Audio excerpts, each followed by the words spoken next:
إن شعبنا قد عرف عبر تاريخه بأنه شعب مكافح من أجل الحق، من أجل العدالة، ومن أجل السلم، ولم يبخل أبدا في أداء ضريبة هذه المثل السامية. الذكرى الأولى لرحيل فقيد الشعب الصحراوي المحفوظ علي بيبة. إن شعبنا استطاع بالأمس صيانة وحدته وتمكن من الدفاع عن وطنه وسيادته، وبالتالي حافظ دوما على استقلاليته، وسنين المقاومة الطويلة هي خير شاهد على ذلك. واليوم نحن نواصل ذلك الطريق، فإن ما نريد يبقى الامتداد الطبيعي طبيعيا، ولذلك كانت صيانة الوحدة الوطنية أمرا ضروريا من أجل الدفاع عن الوطن والمواطن، وبالتالي فرض الاستقلال الوطني. السلام عليكم ورحمة الله تعالى وبركاته. مستمعينا الكريم في كل مكان، نحييكم من الإذاعة الوطنية للجمهورية العربية الصحراوية الديمقراطية. نحييكم في هذا اللقاء الذي يجمعنا بالأخ محمد لمين أحمد، القيادي البارز في جبهة البوليساريو وعضو الأمانة الوطنية. نتحدث معه في هذه المقابلة الخاصة عن رفيق دربه الأخ المحفوظ علي بيبة الذي فقدناه قبل حوالي العام. الأخ محمد لمين أحمد، أهلا ومرحبا بك. بعد مرور حوالي سنة من رحيل رفيقك في الدرب فقيد الشعب الصحراوي الأخ المحفوظ علي بيبة، كيف مرت عليك هذه الشهور؟ بسم الله الرحمن الرحيم، صلى الله وسلم على نبيه الكريم. وفي الحقيقة العائلة لما تفقد يعني واحد من أعز أبنائها، وأبنائها كلهم غاليين، لكن لما تفقد أعزهم وأقربهم إلى الروح وإلى الفكر، يبقى هذا الفقدان عالقا مع الإنسان. الفقيد المحفوظ علي بيبة، أنا لا أظن أنه خرج من المخيلة بتاتا طيلة هذه السنة. فأولا الصورة هي صورة ناصعة، والآثار آثار كذلك أكثر نصاعة من غيرها. الصورة الناصعة هو الالتزام الدائم والانضباط الدائم للمنظمة التي كان المحفوظ من أبرز قادتها بعد الشهيد الولي. إذن هذه السنة أنا لا أذكر عني مررت من قرب المقبرة التي يعني تضم ضريح المحفوظ إلا واستفتحت على هذه المقبرة، يعني طيلة هذه السنة، وخاصة أيام الجمعة، لأنه عندنا كذلك رفاق فم مع المحفوظ في هذه المقبرة، كذلك أعطاه واجب كبير في النضال وفي الكفاح، وشخصيات وطنية مشهورة ورجال يعني كانوا مرموقين في المحافظة على الأخلاق وعلى القيم. والمحفوظ علي بيبة طبعا من بينهم، لأنه كان محافظ على قيم الشعب الصحراوي وعادات الشعب الصحراوي، وبالتالي مصلحة الشعب الصحراوي. إذن هذا جمعنا، بالإضافة إلى المعرفة القديمة للأخ المحفوظ لما كان صبيا. يعني هذا ما سأذهب إليه. يعني متى التقيتم أو التقيت به أول مرة، وأين؟ المحفوظ أولا أنا نعرف والده حمد في سنة 56. كنا يعني إحنا مرتعين، عائلتنا مرتعة في الأجواد، قرب الأجواد، وهو كان تاجر في أوسرت، وبالتالي كان صديق لوالدي. إذن تعرفنا على العائلة من فم، وهو كان صبي ذيك الساعة، صبي صغير، لأنه هو الكبير عند فالة وعند حمد. ولكن بعد ذلك هما تنقل هو إلى أنه يدرس في مدينة طنطان، كذلك تعرفت عليه لأن عائلته فم مشهورة كانت في طنطان، وعمه كان خليفة مع السلطات المغربية. إذن تعرفنا من فم. المعرفة الحقيقية هو أنه في شهر حزيران، شهر جوان 1972، جاء علي بيبة للطنطان، جاي يستطلع، ولكن هو شاب صغير ذيك الساعة، يعني عنده تقريبا 18 سنة، يعني عنده 20 سنة تقريبا، 20 19 18 19 20 سنة، لأنه أظن هو عنده خلاقة في 53. إذن عنده تقريبا ذاك التاريخ 19 سنة، والله 21 عام. 19. إذن لما جا فم جاي يستطلع، هو يستطلع يعني هذا الحراك اللي وقع في هذه المنطقة والمظاهرات اللي وقعت والاعتقالات اللي وقعت في ماذا تصب. هذا كان السؤال. وطبعا هو عارف مع من يتصل لأنه رجل عاقل وشاب عقل الناس. فجاء طبعا يستطلع غير ملي الثقة واعرة، لأنه هو عنده عائلة مع الأسف كانت شوية عندها اتجاه متمغربة في الفكر، متغربة حتى في الطريقة وفي السلوك وكذا إلى آخره، ومتخوف من يعود ذاك، خلقه وقاية بالنسبة له هو من السلطة، لأنه ما يعتقلوه المغاربة، لأنه عنده العم فم برلماني وعنده عمه كذلك يعني كان إداري خليفة في الإدارة المغربية وكذا إلى آخره. إذن كان متحفظ في الاتصالات. اللي قال هو عنه لما جاء نبهوه على أنه عسك من الشباب، راهم خاسر أخبار، راهم باغيين يعطوا الصحة، يعطوا الصحة لإسبانيا وكذا إلى آخره، وإحنا باغيين الصحة تعود مغربي وكذا. هو كان مستمع جيد، وبالتالي ما رد عليهم، يعني ذكي ما رد عليهم. لما جاء خبرنا قال إحنا باغيين نعرفوا ذا اللي الدور أنتم وشنو، إحنا في الأرض المحتلة باغيين نعرفوا ماذا تريدون. النقاش اللي وقع مع المحفوظ نظن عنه في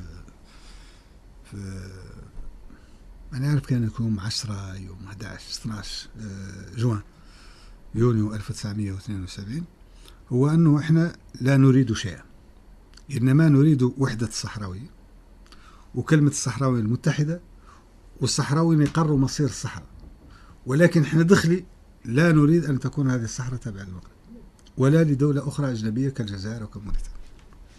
إذا نقبض الفكرة من فم. وطبعا كان عاقبه مباشرة جاء لشاع عبيد مرسول من طرف القيادة منظمة طليعية لتحرير الصحراء.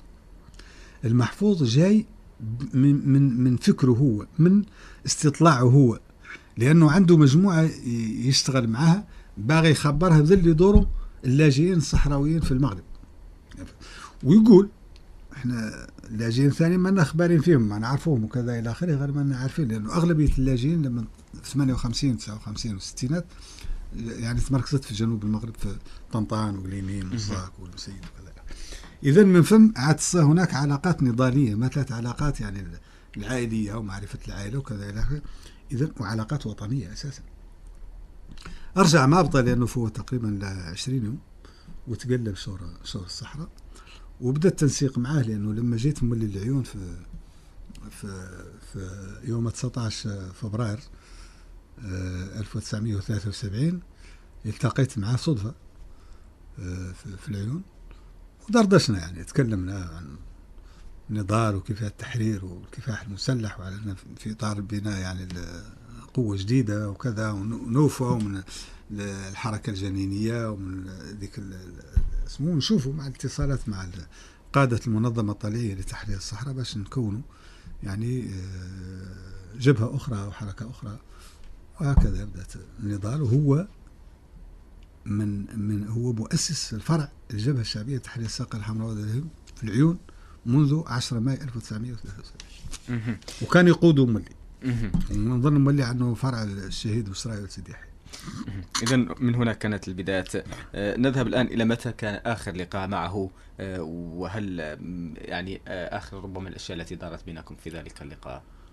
ربما لم يكن مبرمج، لكن كان فقط هو اللقاء كان لقاء صدفة، لأنه يوم 1 جوية، يوم 1 في شهر تموز يعني يوليو، كنا في الاحتفال في تخرج الدفعة من الشباب من مدرسة الشهيد الولي العسكرية، ولما جينا وتغدينا في الكتابة العامة يعني كلام يعني بيناتنا كرفاق وكرفاق درب أساسا، هو أنه ذكرني عنهم أمناته لا يجوا الأسبوع القادم، وله يتمركزوا هون في مدرسة 27 فبراير، وتوف يعني لقضية عائلية وتوف، يعرف أنت غير شيء ثاني ما شدنا أخباره. ذاك اليوم يوم 1 إلى أنه من يمشي هو من يوم 1 تلفنت عليه يوم 2 تصوني عنده التليفون غير معي وضعها اسم الوقت الساعة 11 تقريبا صباحا.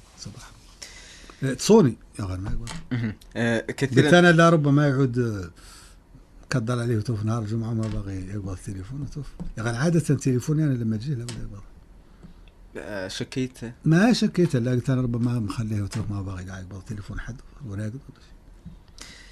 كثيرا ما كان الراحل يقول أنه التاريخ، يعني هذه مقولات يشهد له بها، يقول أنه التاريخ شفاف وأنه هو الوحيد القادر على الحكم على الرجال، ويقول أن الأقوال من دون أفعال لا تساوي أي شيء، وأن الأشخاص مصيرهم الزوال وأن الشعوب هي الباقية. نتوقف عند القول الأول أنه التاريخ شفاف، وأنه الزمن شفاف، وأنه التاريخ هو القادر على أن يحكم على الأشخاص. ماذا أراد أن يقول من خلال هذا؟ على كل حال هو في العمق راهو فيلسوف شوي في كلامه. يا غير هذه ما هي فلسفة، هذه حقيقة واقعية، نظرة للحياة ربما. يعني لا، هو الإنسان لا يمكن أن يكون القائد قائدا إلا برجال. أنت تتصور مثلا أنه واحد قائد كبير بعيد عن رجالاته، هذا تدور به مجموعة من المنافقين، يعني يبيضوا له المسائل السوداء بالفعل ويسودوا المسائل البيضاء. المحفوظ ما هو من الرجال اللي كان قراض وما يكذب، ما هو من الرجال كان قراض وما يكذب، ويقول في لقاءات، يعني لقاءات حميمية يعني بين رفاقه، يقول عنه حد جاك يقول لك في حد راهو لابد يقول فيك. إذن تكايس لعل تقبض قرار ما هو متوازن في الحكم على ما قيل لك من هذا الشخص. هذه نظرته في الحياة. النقطة الثانية، احنا لما نجوا تاريخ الصحراويين، هناك قادة صحراويين مع الأسف سالت بهم النساء، تخلوا عن التطلعات الكبيرة للشعب الصحراوي، فحكم عليهم التاريخ بالزوال. حكم عليهم التاريخ بالزوال. القادة الذين بقوا في الميدان وواصلوا في الميدان واستشهدوا في ميدان المعركة أو توفوا فيها، هذو بقوا خالدين عند كل الشعب الصحراوي. إذن التاريخ من هنا يحكم هل الإنسان واصل في مسيرته إلى نهايتها أو مشى إلى المسيرة ورجع عنها. إذن هذا منطقي اللي يقول، يعني منطقي الإنسان يعني يحكم عليه التاريخ بما فعل، يفهم ما هو بما قال. اللي قال نقول يعني يقولوا البيضان عن الإنسان ما يدوحس، ثم لا يتكلم الإنسان. بالفعل، وكأنك تذهب إلى يعني أني في إحدى المرات في جلسات البرلمان كان قد قال هذا الكلام بأن التاريخ شفاف وأنه هو القادر على الحكم على الأشخاص، وقال بعد ذلك كلام آخر يذهب فيما كنت تتحدث عنه. أنت الآن تصور مثلا أنه لما نجوا نقيموا الدولة الصحراوية نفسها، يعني الدولة مشروع الدولة خالق ذلك اللي ظهرنا لأن احنا خلاص عند حكومات ووزارات وكذا إلى آخره، هذا غلط. هذا مشروع لدولة، بصمات المحفوظ في مشروع بناء هذه الدولة واضح.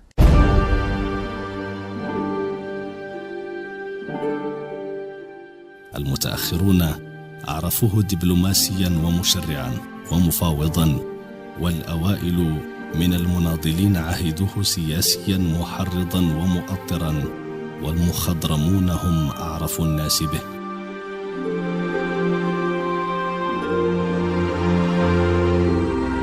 أنت القائد الفذ، وأنت الذي كنت ترفع همم الرجال لما ينساب إلى نفوسهم الملل، وأنت الرجل الذي لم يسمع منك أي كان كلمة عار طيلة حياتك. فمن من القوم لا يذكر المحفوظ لبيبة وهو ينظم بالداخل، ومن منا لا يتذكر المحفوظ لبيبة وهو يبني مؤسسات الدولة الصحراوية، ومن منا لا يتذكر المحفوظ لبيبة وهو يبني ضمن زمر الاقتحام الأمامية في هذا الباب. نحن هنا لا يمكننا إحصاء أعمالك الجليلة المقدمة للشعب الصحراوي.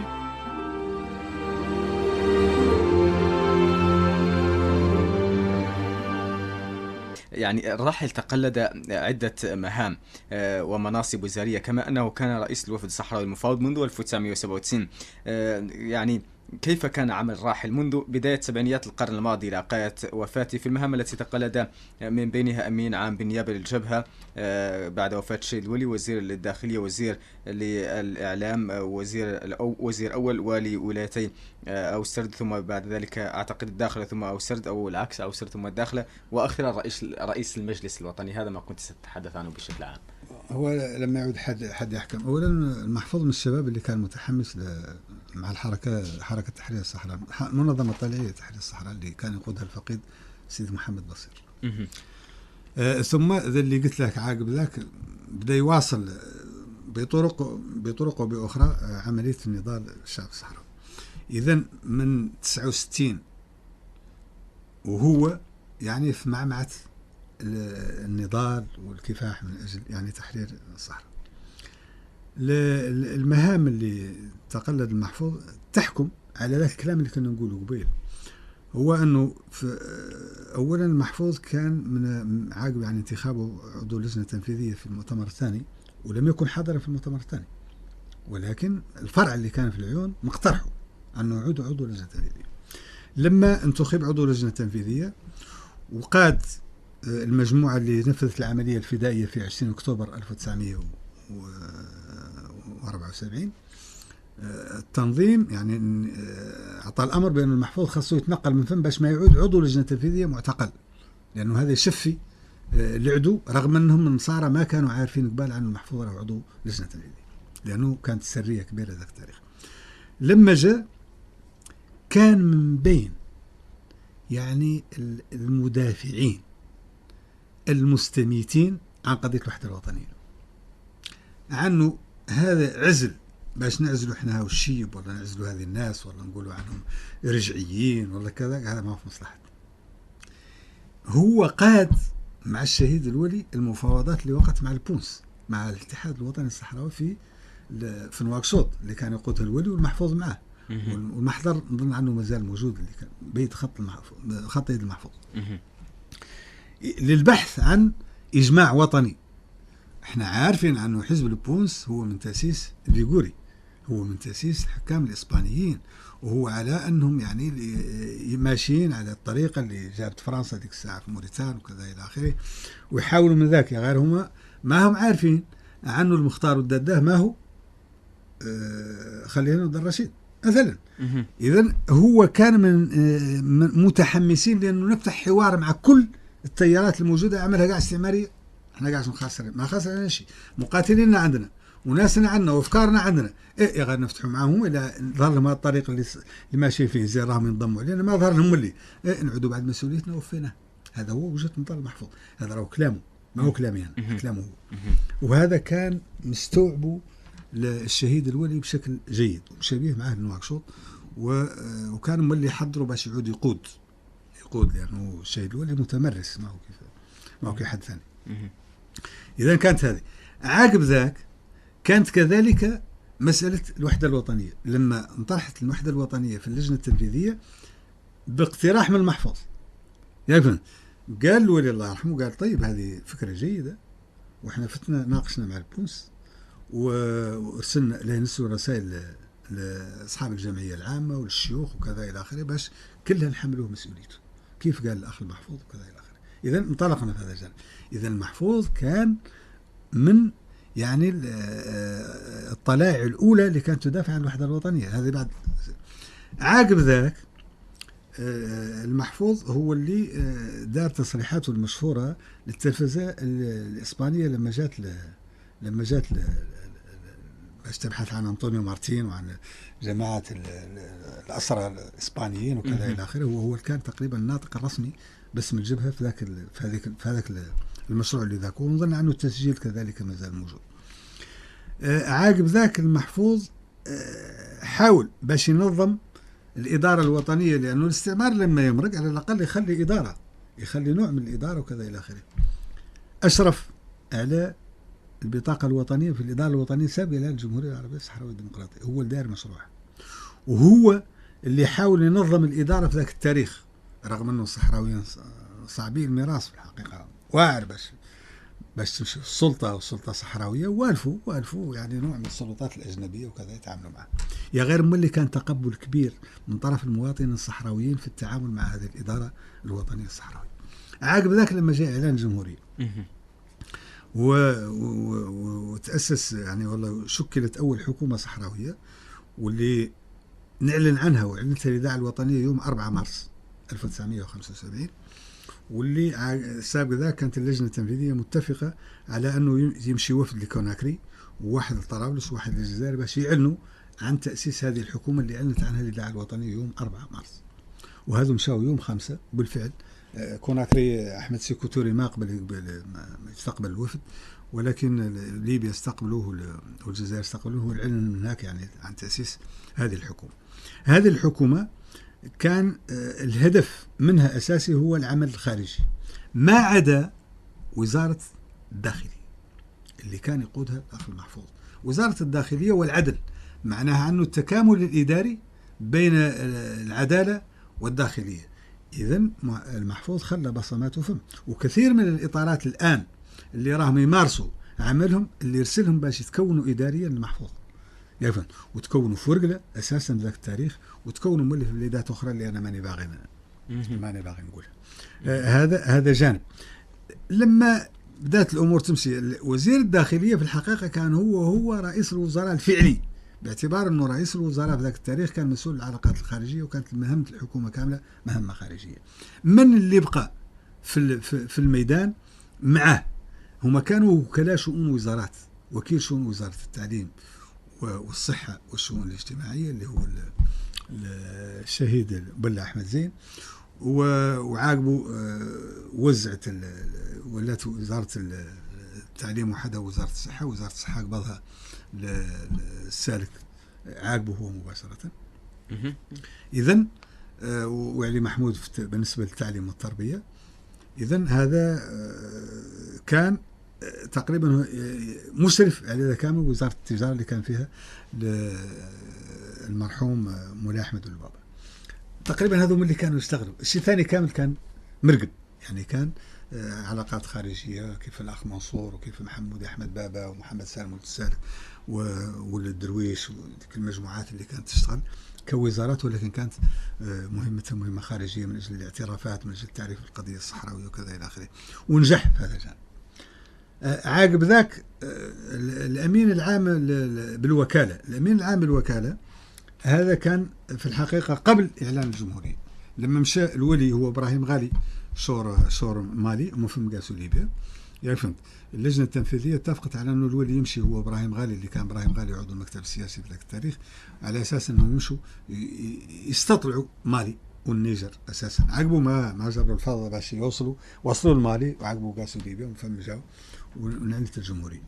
هذا تاريخ.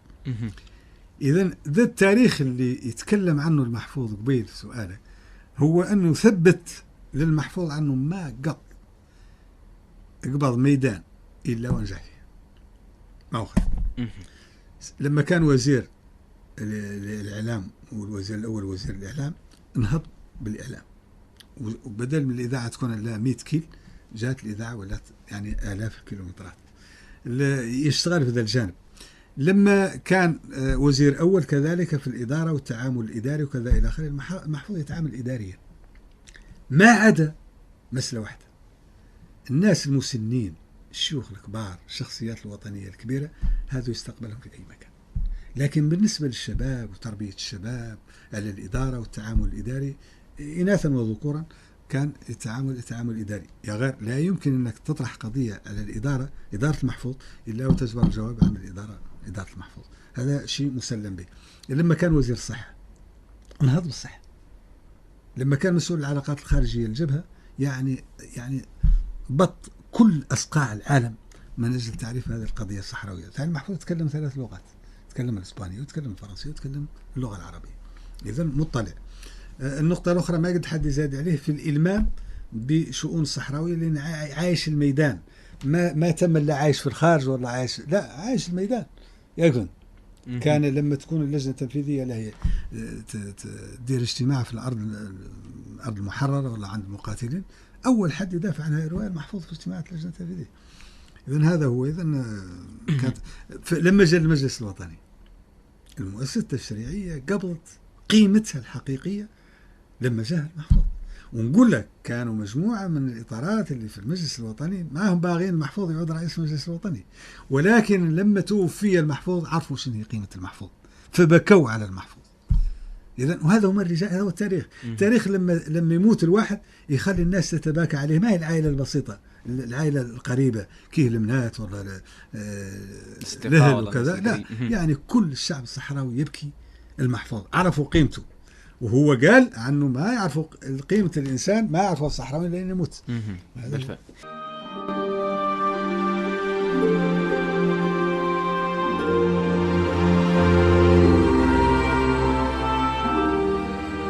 ولنقنعهم كذلك أن الحرب حرب أجيال، أليس الفرق الزمني شاسع بين مقاومة الأمس وكفاح اليوم؟ بلى، لكن المعنى واحد والهدف واحد والشعار واحد وبالتالي الثمن واحد.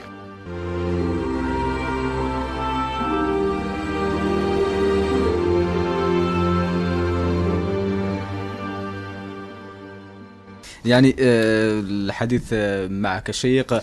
كيف ساعدت في رأيك، كيف المحفوظ ساعدته شخصيته الحازمة والهادئة والصارمة كذلك على أن يكون مكانا آمنا لكل أسرار الدولة الصحراوية؟ لا، محفوظ رجل دولة. محفوظ رجل دولة. محفوظ عنده نظرية كثير من الرفاق، هو أنه الأسرار يجب أن تموت مع الإنسان، لأنه سر الدولة خاصه ما يعطيها عقب 50 سنة ولا 60 سنة. مع الأسف المحفوظ ما دون، كان يدون ما دون، ولكن المحفوظ رجل دولة وحافظ على كثير من الأسرار وماتت معه كثير من الأسرار. كيف كثير من الإخوان اللي ما زالوا على قيد الحياة يعطون يقولوا نفس المبدأ، يعني أسرار تبقى أسرار، يعني لا أن يموت الإنسان ولا يسجلها مذكرته. هذا يساعد الشباب باش يألفوا، باش يأرخوا الشعب الصحراوي ونضالاته وقادته. في هذه النقطة ربما أنت ربما كنت مقرب منه شيء، لا تعتقد أنه كتب مذكراته وكان يحاول شيء من هذا القبيل؟ كان عنده مشروع، كان عنده مشروع أنه يكتب، ولكن شوف الكتابة صعبة. الكتابة لابد من التفرغ لها. ايوه المحفوظ كان جميل الدبش، يعني كل شيء جاي على ظهره، الإدارة تجي عليه والمشاكل السياسية جاية عليه والمشاكل المفاوضات. تكلمت بين تاع المفاوضات. المحفوظ في الوفد اللي معه المفاوضات 97، في الوفد اللي كان فاوض مع 1989 في شهر يناير 1989 كان من بين الوفد اللي كان يرسل الأخ البشير وإبراهيم غالي والمحفوظ. يفهم. إذن حتى في الطرح مع الحسن الثاني، يعني المحفوظ كان من أجرأ الناس اللي يطرح مع الحسن الثاني، حاسبوا عنه شخص ككل الأشخاص. يفهم. العلاقة مع رؤساء الدول يعني مختلف، لما كان في مسؤول العلاقات الخارجية أو مبعوث للرئيس يعني كان صارم في الدفاع عن هذه القضية الوطنية. في رأيك بعد كل هذه ربما الأشياء التي تحدثنا عنها، ما هي أهم الأشياء التي ستجعل الصحراويين لن ينسون المحفوظ أبدا؟ الرجوع إلى ما قام به المحفوظ في نضاله الطويل من منظمة طليعية لتحرير الصحراء، من التنسيق الفردي اللي قام به مع الحركة الجنينية لتحرير الساقية الحمراء، من تكوين الأسس عليها اللي كانت يعني تقريبا الجهاز المركزي اللي جبهه في مدينة العيون واللي كان هو يقوده، من تكوين المجموعة الأولى الفدائية اللي كان يقودها كذلك، من زمنه في اللجنة التنفيذية اللي الناس عنده متساوية. ونقول لك أنا نعطيك مثل بسيط لأنه خارج بعض القضايا اللي الناس ما تفضل. في سنة 1976 كان معاه سائق. السائق هذا كان ما نعرف. لما بعد ذلك بشهرين ولا 3 أشهر اجبرت معه سائق ثاني. سألته قلت له الأخ محفوظ، قلت له كان معك واحد ثاني بط هذا إبراهيم ولد البخاري أخباره. قال لي شوف محمد لمين فضحها، قال لي حد يعود معه العم ويسوق به. تشكرها الناس. والله يجيه في الإدارة ويعدل له غايته لا يعدل الناس ثانية. ولهذا فضلت عن نصطحب مع عائلة ثانية ما هي عائلة نعرف يفهم. وبالفعل الآن إبراهيم البخاري اللي كان سائق معه وعاقب ذاك إبراهيم البخاري تقبض الضيقة وشافوا عنه عاد ضعيف يفهم. السوفر اللي جاء عاقبه يعني ملي ما عنده أي علاقة وبكوه الاثنين يفهم. هذا شيء كبير لأنه نظن عنه ذاك نهار جاني إبراهيم البخاري عند الخيمة وكنت شد مع أخبار المحفوظ لأنه المحفوظ ما قدرت ننساه في الحقيقة. ما يقد أحد ينساه. ما يقد وطني ينسى المحفوظ. قلت له طيب شنو هو اللي قطع جلبك؟ قال لي شوف منين نمشوا مسافرين ونزول الخيمة يقول نعطوه العوين ونبقى ولا عوين. والله نجبروا خيمة عندها التركة ما هم لابسين شيء مثلا قال لهم مانطرس يقول أعطيهم الكرت هذاك راح نحن ندبروا له. وحكى لي واحد عنه لما كان والي في الداخل خالق شيخ من الشيوخ ماني باغي نقول اسمه عندي عنه اللي جهون للنظام المركزي وذاك وطلب باغي قصة زوات وهو صديق المحفوظ هو المحفوظ قاعد صديق الناس كاملة غير هذا عنده به علاقة أكثر لما يحس به عنه قال له شيء والله مريض ولا شيء وقطع عنه ذاك الشيخ بكى أنا شفته لما كان التأبين جل هو المحفوظ ما يجي ما يبغي يطلع على أصحاب الهلال وكذاش عندهم يفنكت وذاك ما ذاك رجل فوق عن ذاك الإمدادي وكذا ما يسولوش عندك يقول له لا عندك شيء أعطيه للناس وتوف ما. المهم جاء الشيخ هذاك وجل المحفوظ قال له أنا جيت للرابوني وأعطوني اللاطونين من الدبش وأنا جالس الزوات قيم عيل صاحب الهلال قال له عندك شيء من الدبش نعطيه واحد شيخ هو مسكين جاي وكذا قال له قليل ذاك عن اللاش المواطنين هون ولا نقد وكذا إلى آخره. ذاك ما زين دخلي عند المحفوظ قيم وقال صاحب الماثين يعني صاحب المخازن قال له افتح لي قاعد المخازن نشوف شو فيهم.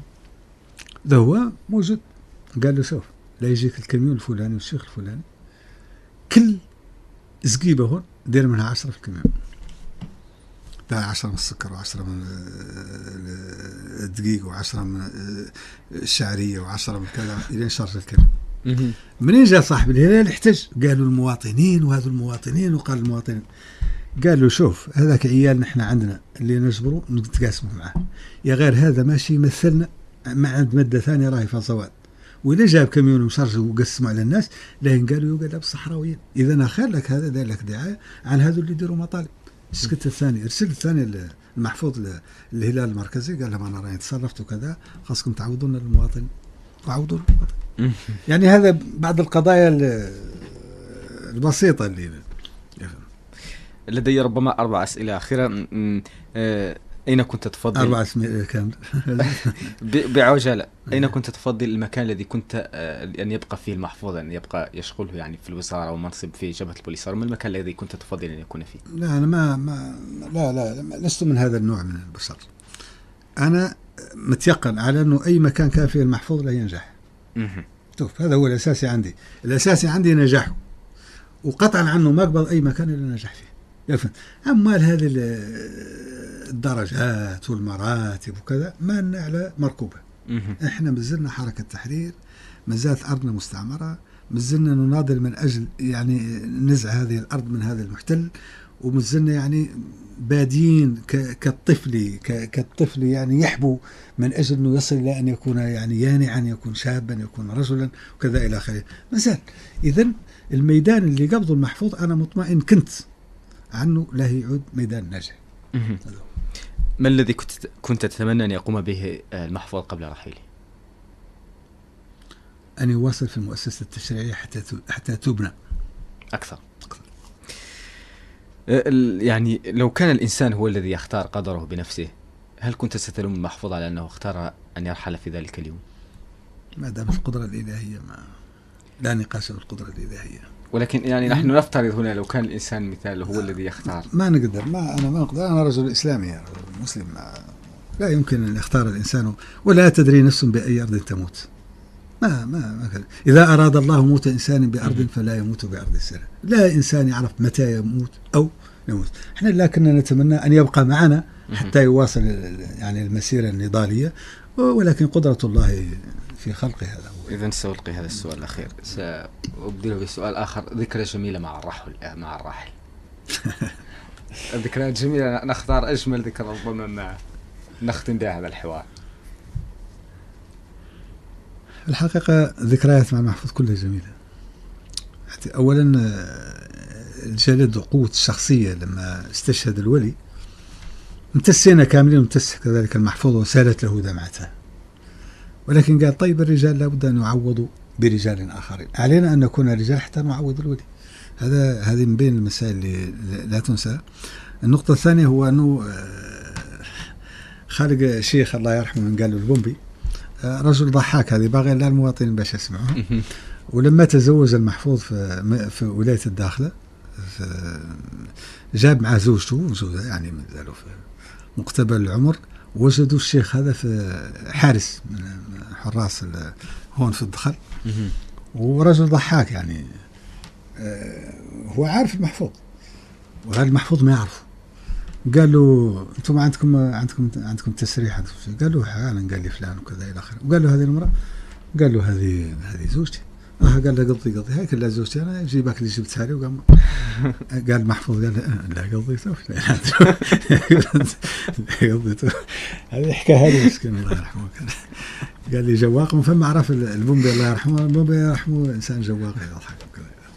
إذن محمد الأمين أحمد عضو الأمانة الوطنية، شكرا جزيلا لك في هذا اللقاء الشيق والمهم جدا عن الراحل محفوظ اللبيبي بمناسبة الذكرى الأولى لرحيل. شكرا للشاعر الدحمي في الهندسة الصوتية والإخراج. تحياتي خاطري محمد سالم سوية، في أمان الله. شكرا. إن شعبنا قد عرف عبر تاريخه بأنه شعب مكافح من أجل الحق، من أجل العدالة، ومن أجل السلم، ولم يبخل أبدا في أداء ضريبة هذه المثل السامية. الذكرى الأولى لرحيل فقيد الشعب الصحراوي المحفوظ لبيبة. إن شعبنا استطاع بالأمس صيانة وحدته وتمكن من الدفاع عن وطنه وسيادته، وبالتالي حافظ دوما على استقلاليته. وسنين المقاومة الطويلة هي خير شاهد على ذلك، واليوم نحن نواصل ذلك الطريق، فإنما نريد يبقى الامتداد الطبيعي طبيعيا. ولذلك كانت صيانة الوحدة الوطنية أمرا ضروريا من أجل الدفاع عن الوطن والمواطن، وبالتالي فرض الاستقلال الوطني.